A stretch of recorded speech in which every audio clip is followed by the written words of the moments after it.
بسم اللہ الرحمن الرحیم۔ السلام علیکم محترم اور پیارے ناظرین، پیارے سامعین، آج میں حضرت عائشہ رضی اللہ تعالی عنہا کی ہجرت مدینہ کا واقعہ بیان کرتی ہوں۔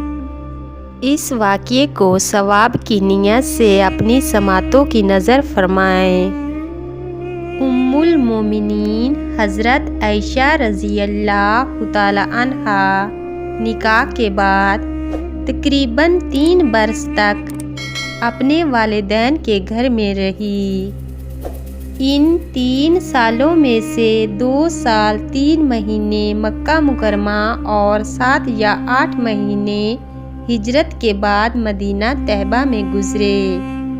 اور ہجرت کا قصہ یوں پیش آیا جب مشرکین مکہ اور دشمنان اسلام کا ظلم و ستم اپنی تمام حدوں کو عبور کر گیا اور اس کے شعلوں نے تمام نہتے اور مخلص مسلمانوں کو اپنی لپیٹ میں لے لیا، تو رسول اللہ صلی اللہ علیہ وآلہ وسلم نے مکہ کو چھوڑ کر مدینہ ہجرت فرمانے کا ارادہ کر لیا۔ اس واقعے کو حضرت عائشہ رضی اللہ تعالی عنہا خود بیان فرماتی ہیں۔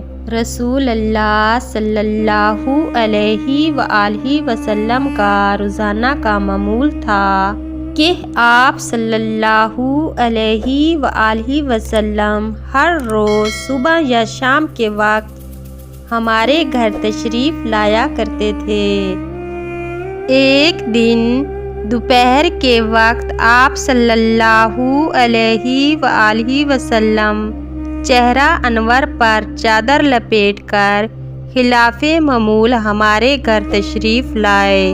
اس وقت حضرت ابوبکر صدیق رضی اللہ تعالی عنہ کے پاس حضرت عائشہ رضی اللہ تعالی عنہا اور حضرت اسماء رضی اللہ تعالی عنہا دونوں صاحبزادیاں تشریف فرما تھی۔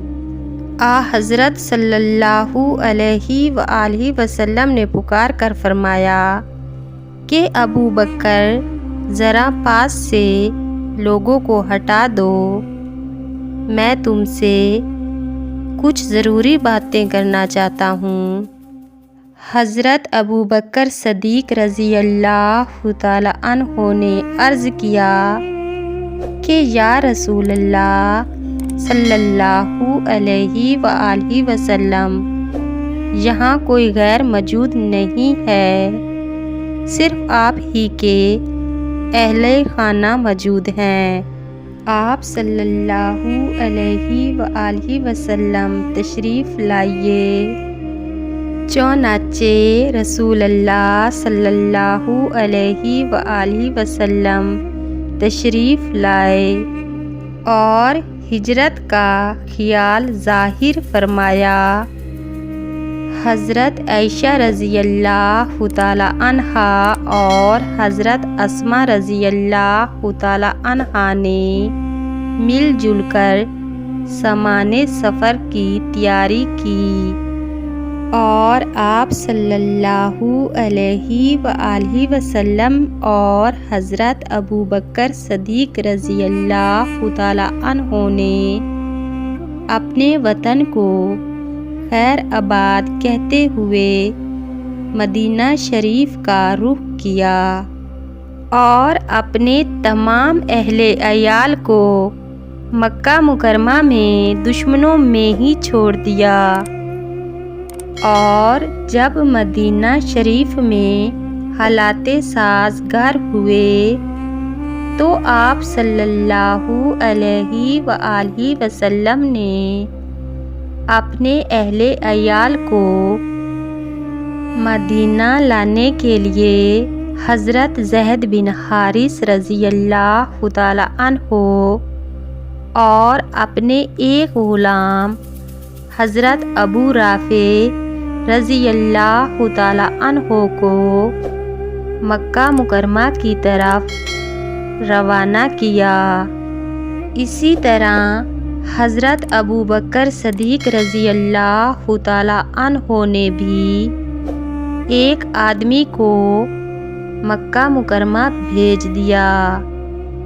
چنانچہ حضرت عبداللہ بن ابو بکر صدیق رضی اللہ تعالیٰ عنہ اپنی والدہ ماجدہ حضرت ام رومان رضی اللہ تعالیٰ عنہا اور اپنی دونوں بہنوں حضرت عائشہ رضی اللہ تعالیٰ عنہا اور حضرت اسماء رضی اللہ تعالیٰ عنہا کو مکہ مکرمہ سے لے کر روانہ ہوئے۔ اتفاق سے جس اونٹ پر حضرت عائشہ رضی اللہ تعالیٰ عنہا اور حضرت ام رومان رضی اللہ تعالیٰ عنہا سوار تھی، وہ بدکا اور بھاگ نکلا اور تیز رفتاری سے دوڑا کہ ایسا لگتا تھا کہ اس پر بندھی ہوئی ڈولی جس میں حضرت عائشہ رضی اللہ تعالیٰ عنہا اور ان کی والدہ ام رومان رضی اللہ تعالیٰ عنہا سوار تھی۔ اب گرتی ہے کہ اب گرتی ہے، اونٹ نہایت ہی تیز رفتاری سے دوڑتا جا رہا تھا اور حضرت ام رومان رضی اللہ تعالیٰ عنہا اپنی لختے جگر کی فکر میں رو رہی تھی۔ بالآخر کہیں میلوں بعد اس اونٹ پر قابو پایا گیا۔ حضرت ام رومان رضی اللہ تعالیٰ عنہا اور حضرت عائشہ رضی اللہ تعالیٰ عنہا کو تشفی ہوئی اور ان کے بہتے ہوئے آنسو تھمے۔